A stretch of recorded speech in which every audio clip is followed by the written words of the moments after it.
Sermon 224 of Nahjul Balaghah reminds us that Allah is the most attached to and the most loving of those that love Him. God witnesses us beyond what we reveal, what we're aware of. Those who love God most are those that surrender their affairs unto God. We pray to God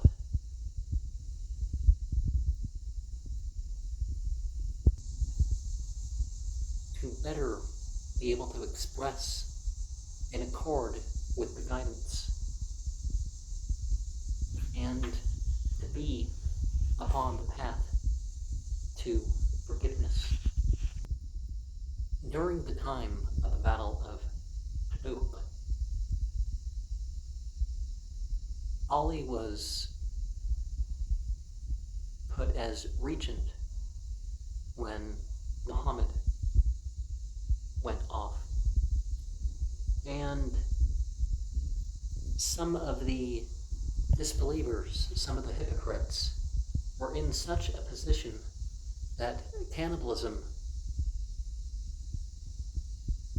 would have occurred if certain conditions happened. There's talk about Yar Kum, and it's most known as the 18th of the 12th month. But there are narrations elsewhere that indicate that a similar event happened on the 25th of the 11th month on the way to the final full pilgrimage of Prophet Muhammad, rather than on the way home. And while for both the Shia and the Sunni there's sort of a disagreement whether it happened at both times or one or the other, the responsibility of the believers to take the side of Ali was apparent, and the religion was perfected. And Ali was going to be a liege lord, much like Muhammad was a liege lord, in reference to affirming what Muhammad had been sent with. In the Sunni tradition, they say that Ibn Abbas had learned the most. Ibn Masud learned the most about the Quran. But that was his own saying, that Ibn Masud said that. Ibn Abbas, I think it's an assumption that him or Abu Huraira had known the most. Historically, Aisha narrated more than Abu Huraira. I mean, there's more written contemporarily, but Abu Huraira probably did pass on more. But as far as more total, it does appear that more came through Ali. And there's more than 153 hadith narrators. And when I say narrators, I don't mean the first person on the chain that people mention. I mean the person who told us about it, their books. And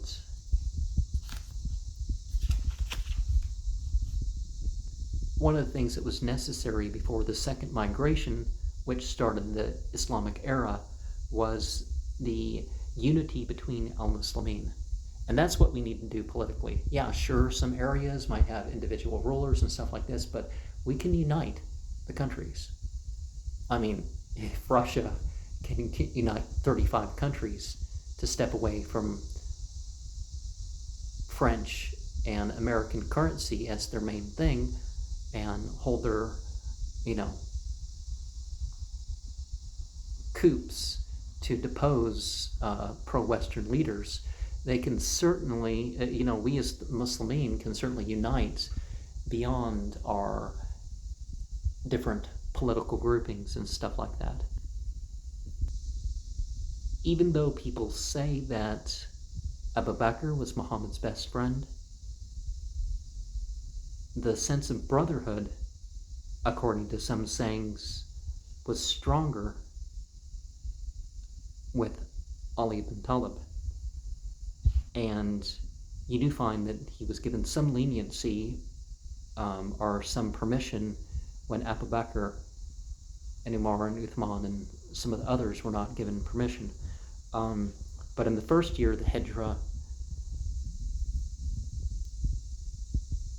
some of this was said after several months of trying to unite the helpers and the immigrants. Because it wasn't just a few sayings, it was a lot of effort over the first several months. In the second year, Ali married Muhammad's daughter Fatima, and others had wanted to marry her, but it was passed over until it came to her. And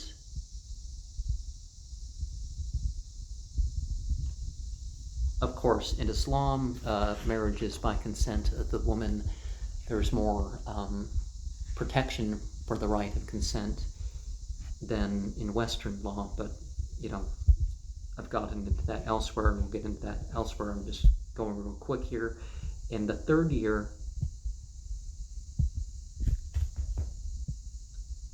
Hassan was born, and that was the name Prophet Muhammad gave him. Ali wanted a different name, if I recall right, but that was corrected. Or was that a different incident that he... and he also took part in the Battle of Uhud. And the expedition towards Hamar al-Assad was under Ali. In the fourth year, 1446 is when this video is scheduled to be released, by the way. So in the fourth year of the Hijrah, Hussein was born. And the battle with Bani Nadir and the driving them away out of their fortresses was also with Ali taking charge as in that battle. And in year 5, there was the Battle of Khandak, the ditch, and that with Bani Kanza and Bani Mustalaqa. Ali was the commander in each of these. And in year 6, there was the Fadak expedition, and it was quite a long one. The Prophet went forward in that year with about 1,400 people for the greater pilgrimage, and they left their armaments behind. And